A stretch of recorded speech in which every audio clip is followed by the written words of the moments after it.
síntomas se repiten en miles de personas a lo largo del planeta.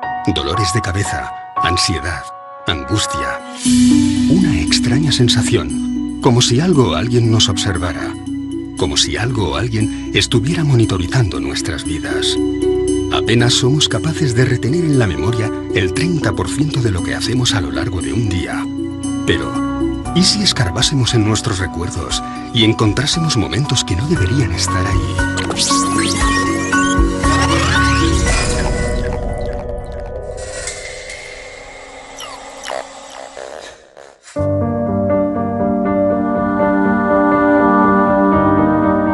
Los relatos sobre personas supuestamente raptadas por seres extraterrestres vienen repitiéndose desde hace décadas. Uno de ellos es el de Carla Batista, una mujer portuguesa que afirma haber sido abducida desde muy pequeña. Veía luces, sentía zumbidos, a veces oía sonidos más agudos. Muchas veces por la noche veía una luz en su cuarto, el colchón refulgía como si fuera incandescente. Situaciones muy extrañas. Era una chica retraída y cada vez tenía menos amigos. Con el paso de los años, esta situación comenzó a afectar seriamente a su vida social, por lo que acudió a distintas terapias en busca de ayuda. Carla fue enviada por el grupo de estudio de ufología para realizar una sesión. Porque ella se quejaba de haber sido raptada por extraterrestres durante la noche. Tenía marcas en el cuerpo. Había una luz azul que surgía en el cuarto, tras lo cual no recordaba nada. Tenía muchos momentos de amnesia, periodos sin recuerdo de lo que pasaba durante la noche. Ella vino, por tanto, para tratar de esclarecer esas situaciones. Yo la recibí como médico, como terapeuta, para ayudarla a integrar esos momentos. Momentos como el que ocurrió el 4 de septiembre de 1989, cuando Carla y varios amigos salen de Lisboa para pasar unos días de vacaciones. Salen de aquel lugar 2 coches, ella con 2 personas más dentro del coche y 3 personas más en el coche de delante. Pasan el puente 25 de abril y nada más pasar, hay un reclamo luminoso que al pasar ellos se apaga. Unos minutos más tarde, uno de los amigos dice que hay una estrella que parece seguirles.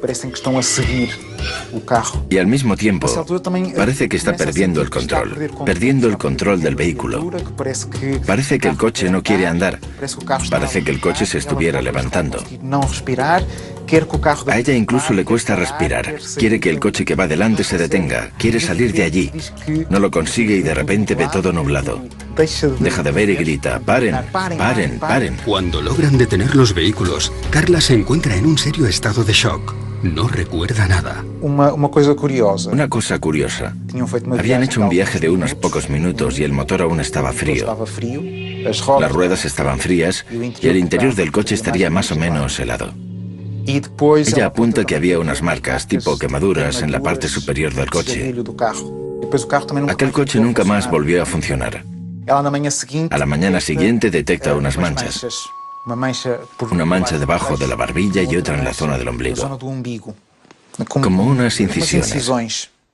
El concepto de abducción es un término jurídico, significa rapto, secuestro. Lo que pasa es que posiblemente la gran mayoría de las personas, del público, lo asocia directamente al fenómeno ufológico y a una de las vertientes, creo, más interesantes y a la vez más polémicas que hay, ¿no? Y es el secuestro de un terrestre por parte de una inteligencia extraterrestre, en la que luego tenemos diferentes variantes, ¿no? Porque ya no solo se queda en el secuestro, según dicen los testigos, sino que incluso en ocasiones se llegan a realizar algún tipo de pruebas dentro de esa supuesta nave extraterrestre, e incluso en ocasiones se realizan hasta implantes, es decir, el abanico es muy amplio. Una abducción es un secuestro intencionado y no permitido.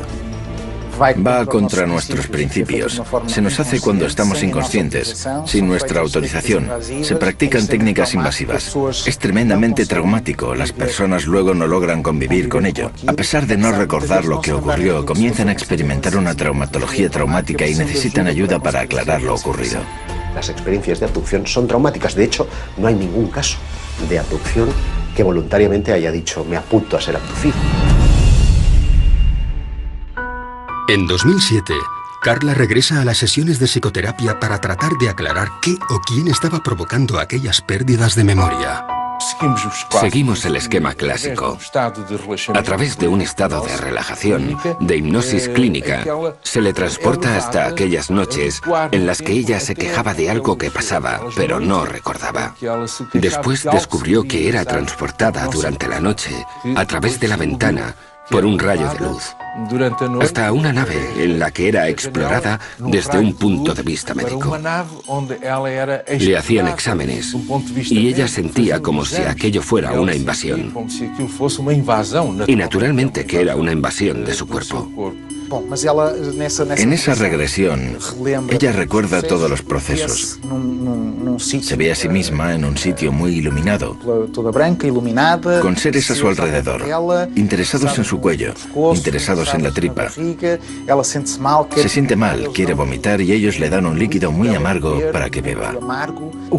¿Qué es lo que quieren? Diles que no es justo lo que están haciendo sin tu autorización. Porque eres un ser sensible, un ser inteligente con derecho a usar su propia voluntad. Así que había un diálogo con esos seres a través de la paciente. Algunos de esos seres decían que esto era simplemente un plan, una investigación que tenía que realizarse. Algunos seres dijeron, sí, conocemos esa ley y lo tendremos en cuenta. Lo que ocurrió es que a partir de entonces disminuyeron todas estas escenas en que Carla decía ser abducida. Todo parecía ir bien cuando Carla descubre que, de manera aparentemente inexplicable, está embarazada. Ella se asusta debido a estos síntomas. Habla con una amiga, se hace un test de embarazo en una farmacia que da positivo. Ella está muy asustada y no quiere contárselo a nadie. Unos meses más tarde tiene una gran hemorragia y todo pasó. Pero ella dice que durante una de sus abducciones habría visto una gran cámara donde estarían otros bebés probeta, metidos en tubos gigantes, y que uno de ellos sería su hijo. Admitamos que una raza o varias razas de seres alienígenas vienen hasta la Tierra y secuestran, generalmente mujeres jóvenes. ¿Para qué? Básicamente, unos podrían pensar que vienen a ver en qué estado se encuentra su experimento. Ellos crearon la vida en la Tierra y vienen a ver cómo ha ido desarrollándose ese nuevo ser que ellos crearon. Y esos test genéticos que se hacen a las personas serían para recoger muestras de óvulos y de semen, para la creación de una raza híbrida. Del mismo modo en que el Homo sapiens sapiens consiguió superar al Neandertal, aquí tendríamos una raza híbrida que en el futuro vendría a hacerse con el planeta y alzarse sobre el Homo sapiens sapiens. Sin lugar a dudas. El fenómeno abducción acompaña al ser humano desde que tiene conciencia de ser hombre. Y esto es sorprendente porque revela que estamos siendo tutelados por una especie de inteligencia. No sabemos si extraterrestre o extradimensional, pero en cualquier caso ajena a nuestra propia conciencia y que nos ayuda a modelar nuestras creencias desde la noche de los tiempos. De hecho, eso vendría a explicar el porqué de esa pieza que falta en lo que es la evolución del hombre, que es el eslabón perdido, ¿no? Es decir, hay un momento en el que hay un salto cuantitativo, cualitativo tan enorme que hay quien piensa que algo tuvo que ocurrir, y dentro de ese algo tuvo que ocurrir caben muchas posibilidades. Una de ellas es que genéticamente fuéramos manipulados por unas inteligencias que están fuera de este planeta. La segunda hipótesis, igualmente inquietante, es la posibilidad de que necesiten de nosotros y vengan a recoger especímenes de la Tierra para crear una raza híbrida que sea necesario en ambos planetas, en el suyo de origen y en el planeta Tierra. Muchas de las mujeres dicen que tras haberles sido retirados los óvulos meses más tarde, se les presenta a estos bebés como si fueran hijos suyos. Muchas de ellas hablan de unos compartimentos grandes donde estaban depositados estos bebés, a donde se les acompañaba y se les mostraba. Este es el tuyo. Y los extraterrestres querían que les enseñaran cómo transmitirles amor, cómo crear este enlace emocional, ya que estos nuevos seres tendrían ausencia de emociones. Ya en la década de los 70, el prestigioso investigador Joseph Allen Hynek creó la terminología que hoy es utilizada por la mayoría de los investigadores del fenómeno ovni. En ella se establecen 4 tipos de contacto. Los encuentros del primer tipo estarían aludiendo a luces lejanas en el firmamento. Los encuentros del segundo tipo es cuando ese objeto se presenta ya como algo coherente, como una nave. Los del tercer tipo son aquellos en los que el ovni ya está aterrizado, incluso muestra una cierta interacción con el terreno. Se pueden ver humanoides a su alrededor, cogiendo muestras o tomando algún tipo de medida en el entorno. Y finalmente están los encuentros del cuarto tipo, que nos entran en la dimensión más psíquica del fenómeno ovni, es el fenómeno abducción. En 1961, Barney y Betty, un matrimonio de New Hampshire, observan una luz en mitad de la noche. Viajaban en coche, de regreso de sus vacaciones en Canadá. Barney coge unos prismáticos de la guantera, mira esa luz, comenta con Betty si se trata de un ovni, si es cualquier otra cosa, siguen la ruta y unas curvas más adelante ese objeto se ha vuelto una luz cegadora que está posada en medio de la carretera con un ser de piel azulada que les está invitando a pasar. Barney queda aterrorizado. De hecho, las punteras de sus pies estaban desgastados porque literalmente fue arrastrado hasta el interior de la nave.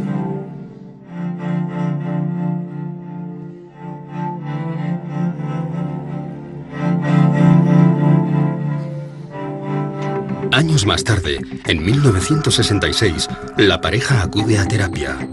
Desde aquel extraño suceso, ambos sufrían pesadillas muy similares.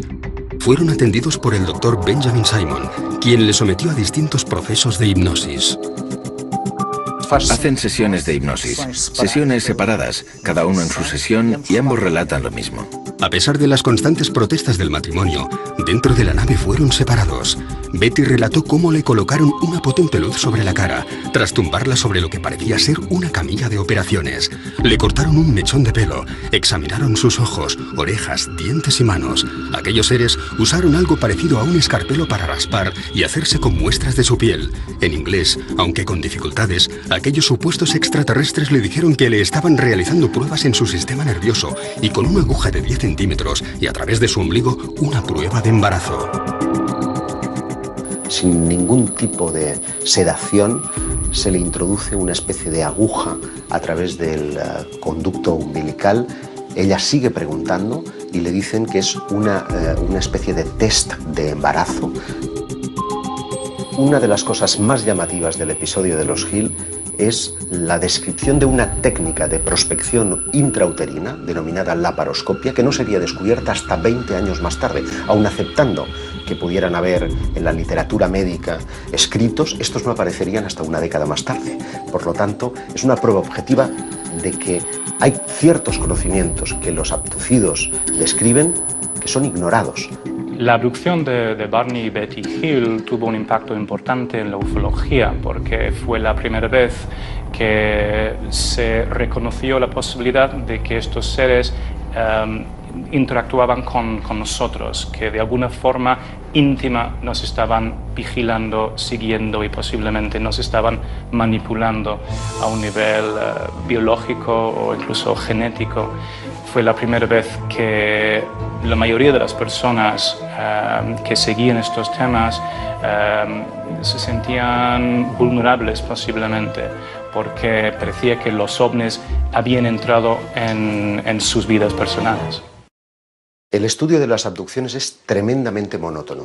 Todos los episodios tienen un modus operandi que es prácticamente idéntico. El protagonista suele estar conduciendo generalmente de noche. De repente, una luz lejana se hace presente, él la observa y a continuación esa luz ya está posada en el suelo. Unos seres le invitan en unos casos, en otros son forzados al interior de lo que ya es claramente una nave y allí son sometidos a todo tipo de experimentos, de reconocimientos médicos, de un chequeo muy general pero con un punto común, y es que todos ellos tienen un interés fundamental en la genética, en la reproducción. Lo que suelen decirnos los protagonistas de estos incidentes es que después de su experiencia la sensación es la de estar controlados, la de estar sirviendo información vía monitoraje de sus actividades a lo largo del tiempo. Y esto explica el por qué en muchos casos de abducción parece haber una especie de recurrencia en el individuo. Generalmente hay un primer caso que suele ocurrir en la niñez, alrededor de los 8 y 12 años, y posteriormente suelen irse produciendo otras visitas parecidas a lo largo de su vida. Esto significa que existe un estudio previo de todos los seres humanos por parte de estas entidades y que eligen a uno de ellos porque les interesa algo que tienen ellos. Es decir, con un muestreo de 7.000 millones de personas, cada uno con nuestro ADN y cada uno con nuestra personalidad, les interesa algo que tienen. Y ese algo lo están controlando y monitorizando durante el resto de su vida. Posteriormente hay otro elemento común en las abducciones y es que el testigo no recuerda esta hasta tiempo después. Incluso tienen que entrar en escena hipnoterapeutas que son los que le traen al presente ese recuerdo del pasado y a partir de ahí la vida del testigo cambia. El tiempo es muy importante en los casos de abducción porque parece que los seres que tripulan las naves parecen jugar con él. Se produce lo que llamamos un tiempo perdido. Es decir, el personaje, después de haber experimentado todo el proceso de abducción, no recuerdan nada. Es a partir de entonces, a veces motivados por sueños, por problemas en sus relaciones personales, que acude a un terapeuta. Y es en el transcurso del contacto con este terapeuta que se pone al descubierto lo que ocurrió en ese tiempo perdido. ¿Realmente nos encontramos ante un plan genético ideado por seres provenientes de otro planeta? Casi un 2% de la población de algunas ciudades afirma tener síntomas de haber sido abducido, al menos una vez, a lo largo de su vida. Entre esos cientos de miles de personas, solo unos pocos afirman poseer algún tipo de prueba física, tras la manipulación a la que fueron sometidos. El tema de los implantes quizás sea el más interesante a nivel de abducciones por la prueba física que eso conlleva. Durante muchos años se ha expuesto que algunos abducidos dicen que han tenido diferentes marcas tras esas abducciones. Esas marcas que en algunos casos puede quedarse toda la vida o en algunos otros casos dicen que desaparecen. En la primavera de 2011 sale a la luz el caso de Ron Noel, un hombre que afirma haber sido abducido en repetidas ocasiones desde que tenía 9 años. Con una vida llena de lagunas y de momentos en blanco, acude a distintos especialistas, pero es en una sencilla revisión médica donde una radiografía hace saltar la sorpresa. Dentro del interior de su hueso, del hueso del cúbito, tenía una pieza metálica. Él no recordaba haber tenido ningún tipo de accidente, él no recordaba haber tenido ningún tipo de operación anterior y, bueno, pues el hecho es que estaba ahí. Ron, ante la falta de respuesta, se pone en contacto con Roger Lehr, un excéntrico especialista en extracción de implantes. Ya en las primeras pruebas realizadas, descubrirían que se encontraban ante algo distinto a todo lo estudiado hasta la fecha. Un detalle muy interesante es que se emitían ondas de radio. Pudieron comprobar cómo a través de un medidor de radio, pues aquel aparato estaba emitiendo una onda de radio. Quizá otra de las cosas más interesantes era que existe una capa de protección proteica alrededor de ese implante. En 2012, el mismo Roger Lehr realiza la extracción del implante y su posterior examen. Lo que se veía en ese microscopio electrónico es posiblemente el aparato más sofisticado que ha visto el hombre en toda su historia. Estamos hablando de un mecanismo prácticamente biológico. Tiene carácter metálico, pero cuando lo empiezas a ver, tiene características prácticamente de células. También muy interesante el hecho de la composición química, que tenía metales que están relacionados con la composición química de diferentes meteoritos encontrados en diferentes partes del mundo. Ese tipo de implantes llegan a disolverse, como si al contacto con el aire sufriesen un proceso de oxidación que fuese absolutamente colosal. Y esos implantes pues prácticamente desaparecen a los pocos minutos.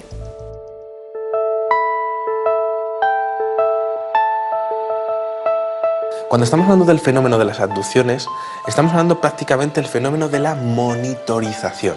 ¿Qué significa eso?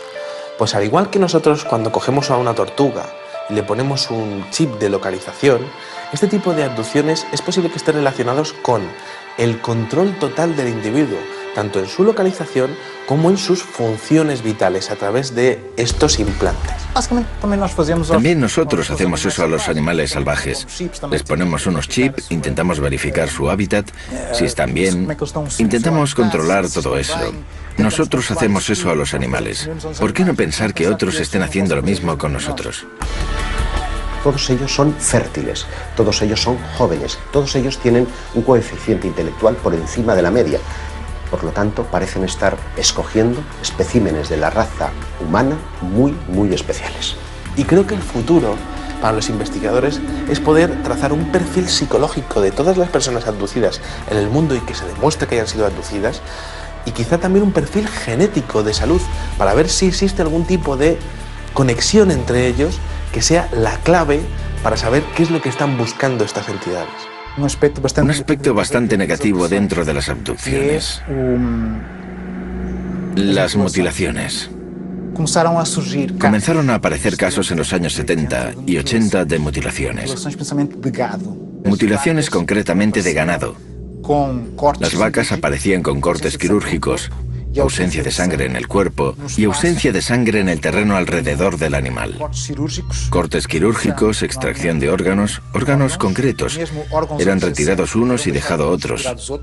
Se les sacaba a los ojos, partes del maxilar, orejas, todo de forma quirúrgica. Los cortes que aparecían en la piel de estos animales daban la impresión de haber sido hechos con un material abrasivo tipo láser, no identificado, y que todo el proceso habría sido realizado en un breve espacio de tiempo. Pero además de los animales, y esto es un fenómeno que ocurre, también hay casos de mutilación en humanos. Y ese es un aspecto que los investigadores, cuando comenzaron a prestar oído a estos relatos, creyeron que era tan brutal que ellos mismos no quisieron mostrar al público. Podría crear pánico. Incluso algunas autoridades con las que hablaron los investigadores no quisieron mover mucho el tema. No podían explicarlo, pero tampoco podían alertar a la población. Por tanto, esto nos da la idea de que podría haber por ahí alguna especie con no tan buenas intenciones, digámoslo así.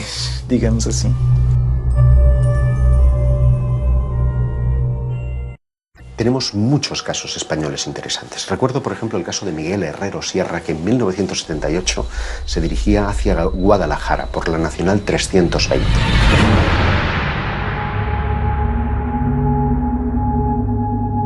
Su vehículo comienza a comportarse de forma extraña. Fallan los sistemas electrónicos y la radio. Se detiene y decide salir en busca de ayuda. A medio camino se encuentra un individuo que podría pasar por un ser humano normal y corriente, porque el único rasgo distintivo que le hacía especial es que iba con un mono ajustado con un círculo rojo. Él pensó que era un mecánico.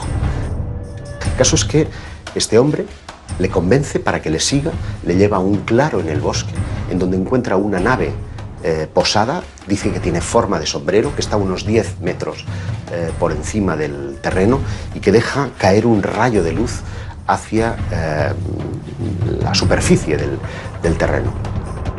Miguel se ve inmerso en un haz de luz que lo transporta hasta el interior de lo que parece ser una nave espacial. Dice que la estancia es extraordinariamente grande, que las paredes parecen como desdibujarse, como si se desmaterializaran en un momento determinado, pero en otras vuelven a materializarse, que hay como paneles con datos. El relato vuelve a coincidir con casi todos los casos de abducción, cuando Miguel es sometido a varios ensayos clínicos. Pero al incorporarse, se encuentra algo difícilmente explicable. Le colocan en la camilla y después de experimentar con él y de reconocerlo, se reincorpora y hay algo que le perturba de una forma extraordinaria. Es que un ser que estaba de espaldas a él se da la vuelta y se encuentra a sí mismo, como si fuera un doble especular.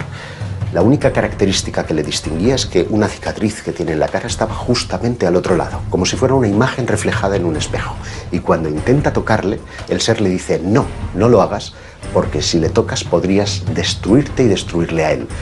Le cuentan la teoría de la antimateria, es decir, la carga eléctrica era inversa a la suya, de modo que nos encontramos frente a un concepto que no sería teorizado hasta muchos años más tarde.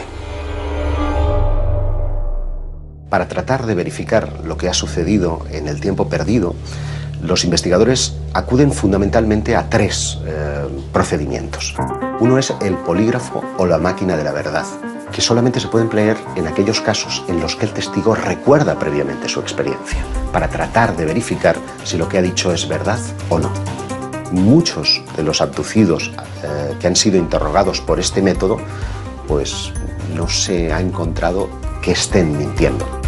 El segundo método es el llamado pentotal sódico o suero de la verdad. Lo que trata es de inducir a través de una droga, de una sustancia psicotrópica, un estado de relajación en el que parece imposible mentir. Es un método muy cuestionado, por lo que el método más popular y utilizado para rescatar los recuerdos de los abducidos es el de la regresión hipnótica. ¿Nos encontramos ante miles de casos reales o se trata de algún tipo de alucinación colectiva? ¿Cómo podemos saber si un testigo ha sido realmente raptado por seres de otros mundos o sencillamente está mintiendo? Es muy difícil, porque para empezar, él tiene miedo a ser considerado loco. Debe tener la certeza de que esa persona que le va a recibir no va a reírse, no va a burlarse de él. Ha de tener la certeza de que recibirá eso que él cuenta sin hacer comentarios. Es entonces cuando se entrega al proceso, sobre todo porque viene con momentos que no recuerda. Aparece con marcas en el cuerpo, siente que pasó algo, tiene flashes que no logra integrar en su vida. Viene muy confuso y recela hasta de aquello que va a descubrir. Si han tenido un contacto con otros seres, por ejemplo, luego es difícil conversar al respecto con otras personas. Es difícil contárselo a los amigos e incluso encontrar profesionales que estén abiertos a escuchar este tipo de problemas. En ocasiones la intención es fundamental, ¿no? Porque esa persona está buscando ese último clavo al que aferrarse, va buscando una respuesta a lo que le ha ocurrido y esa respuesta la busca en ti, en el investigador, en el periodista, en la persona que se acerca para escucharle y que no se ríe de esa experiencia. Parte de la idea de que la intuición juega un papel fundamental, no para saber, evidentemente, si una persona ha sido abducida o no, pero sí para saber si está mintiendo o no. Son personas absolutamente normales y que muchas veces quedan sorprendidas. No son personas que se interesen previamente por el tema, que estén siempre mirando al cielo. No, surge en el día a día, en las personas más normales, en las situaciones más vulgares. Y al hacer regresión y pedirle que vuelva a la primera vez que eso ocurrió, se ve teniendo una experiencia de abducción. De repente está siendo raptado y pasa por cosas que no entiende. Pero tiene un pequeño problema, y es que en hipnosis también se puede mentir.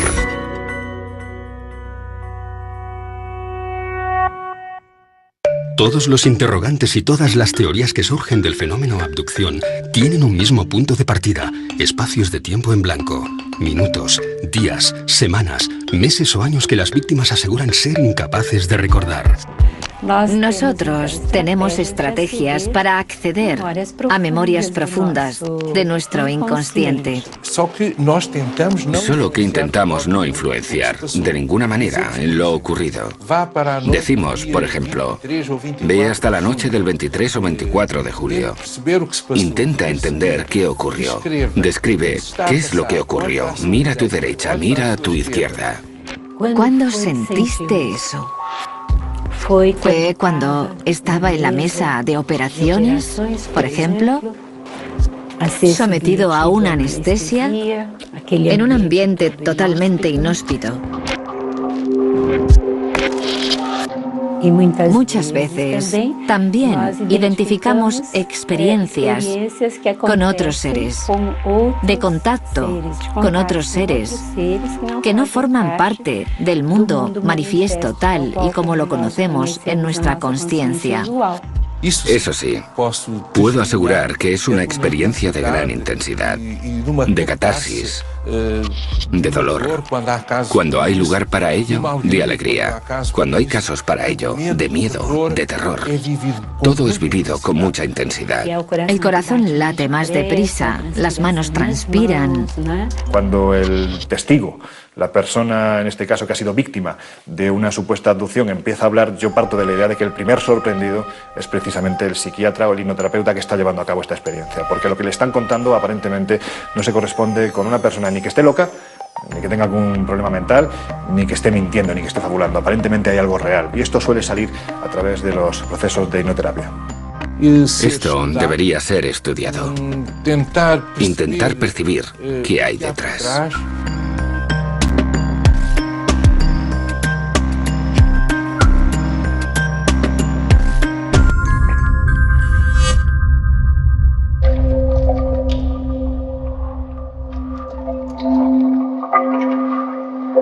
Por extraño que pueda parecer, podríamos encontrarnos ante un fenómeno que ha acompañado a la raza humana desde sus inicios, y no solo ante un mero producto del siglo XX. Pero es especialmente en el periodo de la Edad Media donde vamos a encontrar una serie de relatos que parecen encajar 100% con las modernas abducciones. Me estoy refiriendo a los íncubos y súcubos. Las actas inquisitoriales están llenas de descripciones de seres que se asemejan a los modernos extraterrestres. Es decir, la similitud es tan extraordinaria que parece que estamos ante el mismo fenómeno. No dicen ovni porque los ovnis no existían.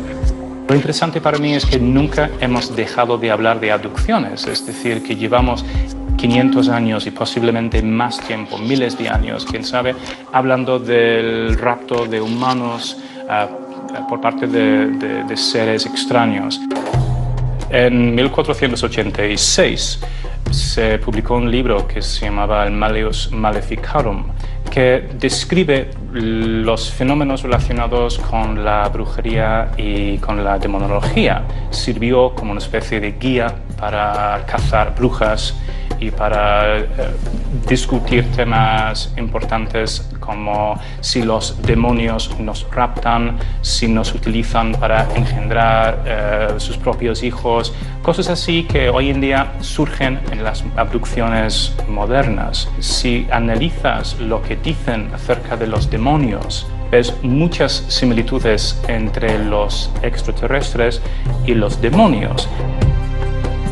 Los cazadores de brujas decían que no solo las brujas fueron raptadas por los demonios, sino cualquier persona.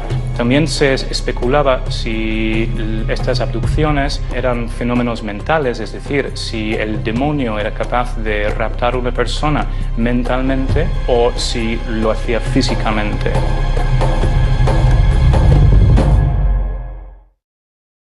Llegaron a 4 conclusiones. Primero, que a veces las abducciones de personas en el siglo XV eran fenómenos físicos y a veces fenómenos puramente mentales.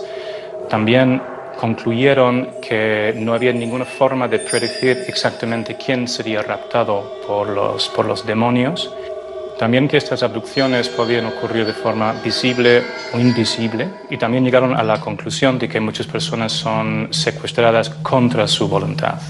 Otras características de los demonios, según apuntaron los autores del Malleus Maleficarum, eran que cuando comunicaban no se les veía mover las bocas, es decir, que parecían comunicar de una forma misteriosa. Creían que el sonido les salía desde dentro sin tener que pasar por la boca. Esto se puede comparar con los seres extraterrestres que se supone que comunican de forma telepática. No existía la palabra telepatía en el siglo XV. En las abducciones actuales se habla de cómo los extraterrestres pueden crear una especie de visión o panorama para que los testigos se confundan, no saben exactamente lo que está pasando. Los demonios hacían exactamente lo mismo y creaban visiones en la mente de los testigos para convencerles de que realmente no estaban en una reunión de diablos, sino que se encontraban en casa o en un sitio bastante idílico. Los seres sobrenaturales en el folclore y también en la demonología tienen cierta obsesión por las actividades sexuales de los humanos y también con la posibilidad de crear una especie de híbrido entre ellos y los humanos. Los diablos parecían sacar semen a los humanos y transportarlos de alguna manera y crear otros seres utilizando este producto. Y a veces incluso embarazos que terminaban de una forma bastante misteriosa y desaparecían de repente. Evidentemente, con el paso de los siglos, la vida es otra, el entorno es otro, la tecnología es otra, y lo que antes identificábamos como dioses o demonios, ahora identificamos con extraterrestres. Ante el reto que suponen los viajes interestelares, algunos investigadores han sugerido si ellos, esos seres que llamamos extraterrestres, no estarían en realidad ya en nuestro mundo, desde la más remota antigüedad, que se hubieran quedado. Dentro de esa teoría prospera una que tiene que ver con el mundo intraterrestre. En 1985, Xavier Claret, fotógrafo profesional, sube al Monte del Montseny en Cataluña para cubrir un reportaje sobre el dolmen de Valgorguina. Sin saber cómo, se ve rodeado por una densa niebla. Cuando se estaba aproximando al dolmen, siente un olor fétido, como a huevos podridos, y pierde el conocimiento. Según el relato de Xavier, parece como si fuese arrastrado por algo o por un grupo de personas hasta el interior de una cueva. Y es curioso porque cuando lo recobra, a su alrededor hay unos seres de aspecto monstruoso, con la piel viscosa, que están colocando un líquido ámbar en su piel. Y uno de ellos parece estar manipulando el dispositivo de cámara. De modo que lo que nos lega son dos polémicas fotografías que muestran planos muy desenfocados de lo que en apariencia son las manos de estos seres intraterrestres y una cabeza distorsionada. El relato es 100% real. Xavier fue sometido a regresión hipnótica, fue sometido al polígrafo y a la prueba del pentotal. Él describe a los seres de 1,20 m aproximadamente, como con carnes muy flácidas, muy viscosos y de aspecto monstruoso, y además con un olor verdaderamente fétido. El rostro parece tener como una especie como de antenas o algo parecido, con unas orejas como muy caídas, muy viscosas, y lo que son los ojos son prácticamente como dos botones estirados en el rostro. Seres verdaderamente monstruosos.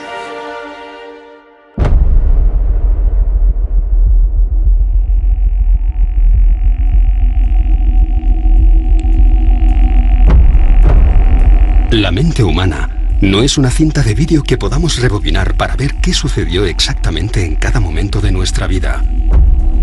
Si lo hiciéramos, nos encontraríamos con demasiados fragmentos distorsionados, alterados o simplemente borrados.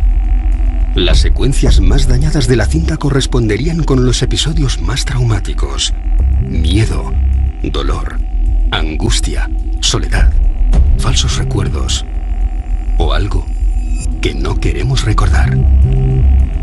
¿Qué ganan los abducidos contándonos esas experiencias que a menudo despiertan la sonrisa de sus vecinos y semejantes? No ganan nada, tienen mucho más que perder. Yo siempre les he definido como una suerte de infiltrados, como una quinta columna, como seres que, siendo escogidos por esa eventual raza de extraterrestres, tienen una misión a cumplir. El qué y el cuándo lo ignoramos.